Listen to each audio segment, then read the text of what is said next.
देखो एक बार वापस लिख देता हूं मैं प्रॉब्लम। देखो मैं क्या बता रहा था तुम्हें, ये अपना ग्राउंड था,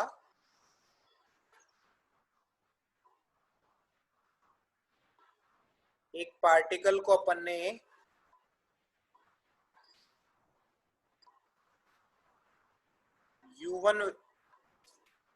u1 वेलोसिटी से प्रोजेक्ट किया था θ1 एंगल पे। ये अपना पार्टिकल ए था और ये दूसरा पार्टिकल था अपना, जिसको अपन ने u2 वेलोसिटी से प्रोजेक्ट किया था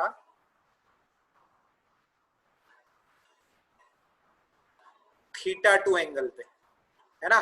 तो अपने को ये पता है कि ग्राउंड के रेस्पेक्ट में दोनों पार्टिकल का जो पाथ होगा वो कैसा पाथ होगा, प्रोजेक्टाइल पाथ होगा, है ना। तो ग्राउंड के रेस्पेक्ट में ए और बी दोनों का पाथ जो होगा वो कैसा पाथ होगा, प्रोजेक्टाइल पाथ होगा। मैं क्या देखना चाहता हूं, मैं ये देखना चाहता हूं अगर ए वाले पार्टिकल पे बैठ के अपन बी वाले पार्टिकल के मोशन को एनालाइज करें तो ए वाले पार्टिकल को बी वाले पार्टिकल का पाथ कैसा दिखेगा, इसकी चर्चा अपने को करनी है। तो मैंने तुम्हें देखो क्या बताया यहाँ पे कि ए और बी का जो मोशन है वो भी मोशन अंडर ग्रेविटी है। ए और बी का जो मोशन है वो भी कैसा मोशन है, मोशन अंडर ग्रेविटी है। तो acceleration of A with respect to B जो होगा यहाँ पे वो भी कितना होगा, 0। कैसे आया, देखो एक्सेलरेशन ऑफ ए यहाँ भी कितना होगा, माइनस जी जे कैप होगा, और एक्सेलरेशन ऑफ बी यहाँ पे भी कितना होगा, माइनस जी जे कैप। तो acceleration of A with respect to B निकाल लो या acceleration of B with respect to A निकाल लो, दोनों की वैल्यू कितनी आनी है, 0 ही आनी है। अपन ए पे बैठ के बी के मोशन का एनालिसिस कर रहे हैं, अपन ए पे बैठ के बी के मोशन का क्या कर रहे हैं, एनालिसिस कर रहे हैं। अब देखो, अब मैं क्या निकालता हूं, मैं इनिशियल वेलोसिटी ऑफ बी निकालता हूं विथ रेस्पेक्ट टू ए। मैं क्या निकालता हूं, initial velocity of B with respect to ए।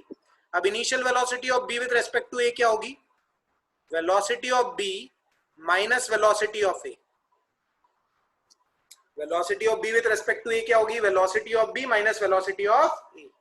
अच्छा, velocity of B vector form में कैसे लिखोगे तुम, velocity of B vector form में कैसे लिखी जाएगी, u2 cos θ2 i cap plus u2 sin θ2 j cap, और इनिशियल वेलोसिटी ऑफ ए कैसे लिखी जाएगी,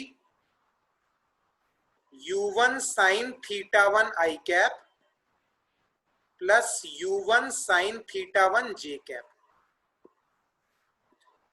अब देखो initial velocity of B minus initial velocity of A, इसमें से ये माइनस करेंगे तो ये आएगा u2 cos θ2 minus u1 sin θ1 i cap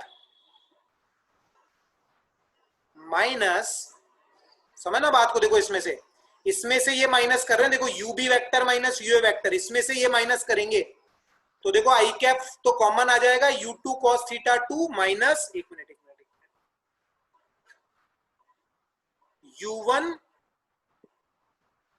एक मिनट यहां मैंने गलती लिख दी, ये अपना cos आएगा एक्चुअली में,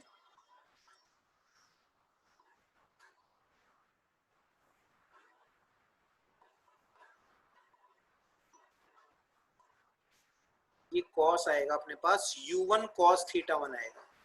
तो ये आएगा अपने पास u1 cos θ1 i cap, u b vector minus u a vector, इसमें से ये माइनस करूंगा देखो तो i कैप कॉमन आ जाएगा, u2 cos θ2 minus u1 cos θ1 i cap plus आएगा u2 sin θ2 minus u1 sin θ1 j cap. ये initial velocity of B with respect to A आएगी, initial velocity of B with respect to A, है ना। और अपन ने क्या निकाला, acceleration of B with respect to A जो होगा वो कितना होगा, 0। Acceleration of B with respect to A कितना होगा, 0। अब तुम इस चीज को देखो ध्यान से, ए वाला पार्टिकल, समझना बात को अच्छे से, थोड़ा दिमाग लगाना पड़ेगा यहाँ पे। ए वाला पार्टिकल जब बी वाले पार्टिकल को देख रहा है, ये इनिशियल वेलोसिटी ऑफ बी है विथ रेस्पेक्ट टू ए। जब ए वाला पार्टिकल बी वाले पार्टिकल को देख रहा है तो उसे बी वाले पार्टिकल की वेलोसिटी ये दिखाई दे रही है उसे बी वाले पार्टिकल की वेलोसिटी ये दिखाई दे रही है, और बी वाले पार्टिकल का एक्सेलरेशन ए वाले पार्टिकल को कितना दिखाई दे रहा है? 0 दिखाई दे रहा है। तो ए वाले पार्टिकल को बी वाले पार्टिकल की वेलोसिटी कांस्टेंट दिखाई दे रही है। ए वाले पार्टिकल को बी वाले पार्टिकल की वेलोसिटी कैसे दिखाई दे रही है? कांस्टेंट दिखाई दे रही है। मतलब ए वाले पार्टिकल को बी वाले पार्टिकल की वेलोसिटी एक्स डायरेक्शन में भी कुछ दिखाई दे रही है, देखो, और ए वाले पार्टिकल को बी वाले पार्टिकल की वेलोसिटी वाई डायरेक्शन में भी कुछ दिखाई दे रही है। तो अगर ए वाला पार्टिकल बी वाले पार्टिकल को देखेगा, अगर ए वाला पार्टिकल बी वाले पार्टिकल को देखेगा, तो ए वाले पार्टिकल को बी वाले पार्टिकल का जो पाथ दिखेगा वो स्ट्रेट लाइन पाथ दिखेगा। वो कैसा पाथ दिखेगा? स्ट्रेट लाइन पाथ दिखेगा। देखो, ए वाले पार्टिकल को बी वाले पार्टिकल की वेलोसिटी का ये यूएक्स दिख रहा है, यूएक्स, और कुछ क्या दिख रहा है? यूवाई भी दिख रहा है। तो अगर ए वाले पार्टिकल को बी वाले पार्टिकल की वेलोसिटी का एक्स कंपोनेंट भी दिख रहा है ऐसे, और y कंपोनेंट भी दिख रहा है, तो रिजल्टेंट वेलोसिटी ए वाले पार्टिकल को बी वाले पार्टिकल की कुछ इस डायरेक्शन में दिखेगी ऐसे। और अगर ये वाला एंगल थीटा है, अगर ये वाला एंगल थीटा है, तो टेन थीटा की जो वैल्यू होगी, टेन थीटा होगा तुम्हारा uy by ux। Ten theta होगा uy बाय ux, जहां पे uy की वैल्यू कितनी है? uy की वैल्यू है u2 sine theta 2 minus u1 sine theta 1 upon u2 cos theta 2 minus u1 cos theta 1। इस एंगल पे ए वाले पार्टिकल को बी वाला पार्टिकल जाता हुआ दिखाई देगा। पहले समझो प्रॉब्लम को, देखो क्लैरिटी से बात समझ में आई नहीं आई। एक बार वापस देखो पूरी प्रॉब्लम को, फिर मुझे बताओ अच्छे से समझ में आया नहीं आया ये।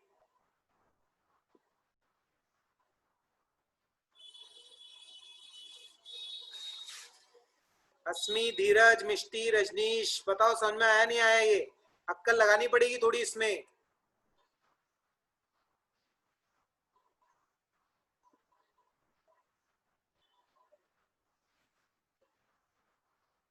ए वाले पार्टिकल को बी वाले पार्टिकल का पाथ स्ट्रेट लाइन दिखाई देगा।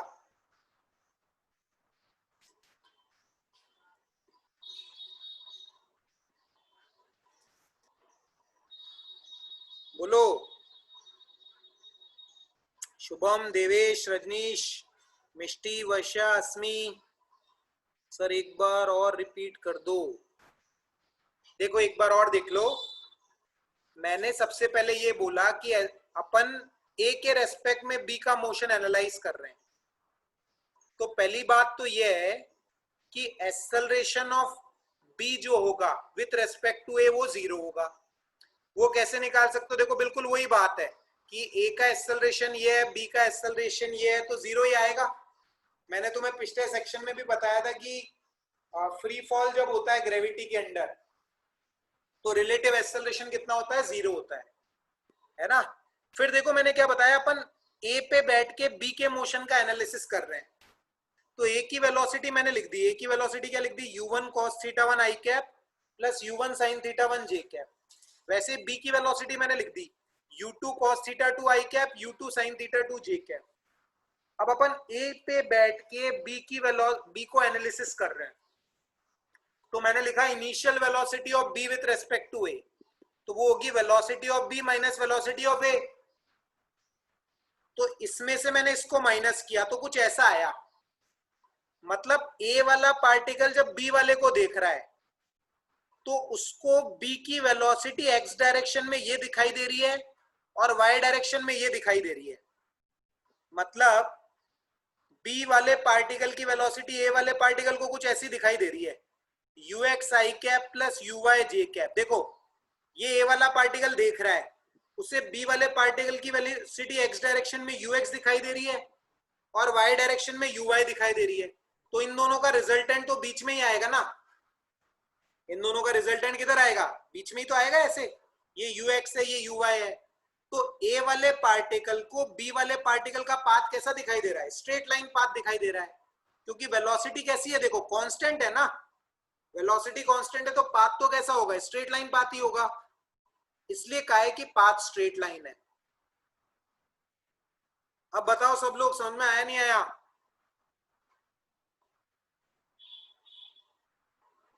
बताओ चैट के अंदर, फिर आगे बढ़ते हैं। शुभम, वर्षा, देवेश, अस्मी,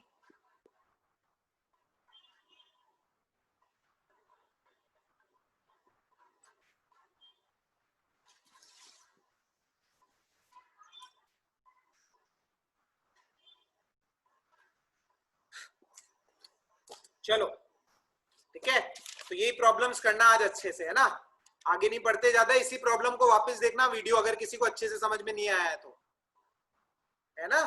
बेसिकली तुम ये देखो ना कि अगर ए वाला देख रहा है तो उसे बी वाले की वेलोसिटी कांस्टेंट दिखाई दे रही है, तो अगर ए वाले को बी वाले की वेलोसिटी कांस्टेंट दिखाई दे रही है तो पाथ केवल एक ही पॉसिबल होता है। अगर वेलोसिटी कांस्टेंट है तो एक ही पाथ पॉसिबल होता है, वो पाथ होता है स्ट्रेट लाइन। तो ए वाले को अगर बी वाले का पाथ ए वाले को अगर बी वाले की वेलोसिटी कांस्टेंट दिखाई दे रही है तो एक ही पाथ होगा, वो कौन सा पाथ होगा, स्ट्रेट लाइन पाथ होगा। ये चीजें तुम्हें क्लैरिटी से समझ में आनी चाहिए, ठीक है, समझना है अच्छे से ध्यान से इसको।